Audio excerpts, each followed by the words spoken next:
Marvel Kang the conqueror को हटाने के बाद एक नए बिग बैड को लाने की सोच रहा था, जहां केविन फेइगे ने रूसो ब्रदर्स और आरडीजे से रिटर्न की बात की। लेकिन रूसो ब्रदर्स के अकॉर्डिंग अब कोई भी प्रॉपर स्टोरी नहीं है आयरन मैन के लिए जो इतने बड़े स्केल पे दिखाई जा सके। लेकिन फिर एंट्री होती है एंड गेम मूवी के राइटर स्टीफन मैकफीली की। इन्होंने कोई तो आइडिया पिच किया, जिसके बाद सभी के सभी ऑन बोर्ड आ गए। अब ये आइडिया क्या है और कैसे डॉक्टर डूम को आरडीजे प्ले कर रहे हैं, और सबसे इम्पोर्टेंट है आखिर डॉक्टर डूम कैसे आयरन मैन से कनेक्टेड होने के बाद भी एक डिफरेंट कैरेक्टर होगा, और साथ ही कैसे डॉक्टर डूम है आयरन मैन का नहीं बल्कि आयरन मैन है डॉक्टर डूम का वेरिएंट था।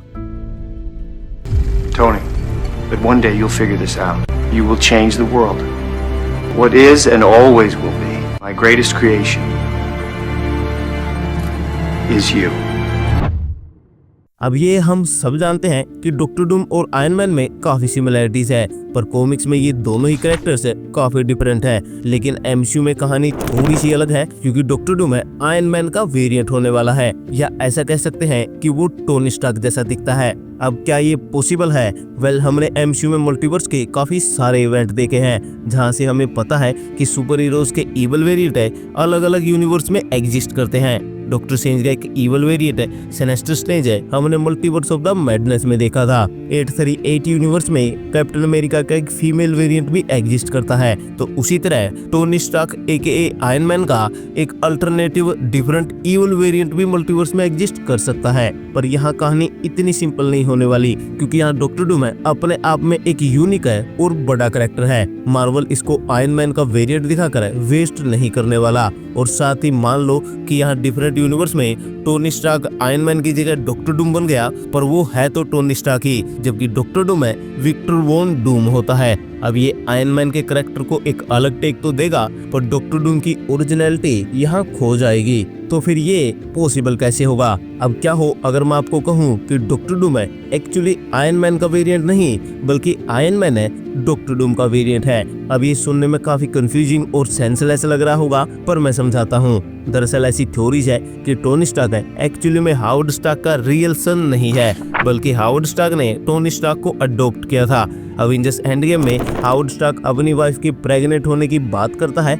मे बी इसी एंगल को और डेवलप किया जाए, जहां हमें पता चले कि एक्चुअली में हावर्ड स्टार्क की वाइफ है कभी भी अपने बच्चे को जन्म नहीं दे पाती, जिसके बाद हावर्ड स्टार्क को एक बच्चा अडॉप्ट करना पड़ता है। लेकिन अब क्या हो कि जब कैप्टन अमेरिका ने टेसरेक्ट को पास्ट में रखा और वहीं पैगी के साथ रह गया, तो उसकी वजह से मारिया स्टार्क है सक्सेसफुली बर्थ दे पाई हो अपने बच्चे को, जिसके बाद हावर्ड स्टार्क को किसी भी बच्चे को अडॉप्ट करने की जरूरत पड़ी ही ना हो। लेकिन फिर उस बच्चे का क्या होगा जिसको हावर्ड स्टार्क ने ओरिजिनल टाइमलाइन में अडॉप्ट किया था? वेल, वही आगे जाकर डॉक्टर डूम बनेगा, और इसलिए ये डॉक्टर डूम है ओरिजिनल टाइमलाइन के टोनी स्टार्क जैसा दिखता है। अब इससे मार्वल डूम्सडे को एंड गेम के साथ कनेक्ट भी कर देगा, जहां ना तो टोनी स्टार्क यानी आयरन मैन की लेगेसी खराब हुई, साथ ही डॉक्टर डूम को एज ए न्यू और एक इंडिविजुअल कैरेक्टर की तरह स्टैब्लिश किया जाएगा, जो सिर्फ आयरन मैन जैसा दिखता है पर वो आयरन मैन नहीं है, वो प्रॉपर डॉक्टर डूम है जो मैजिक तक को यूज कर सकता है।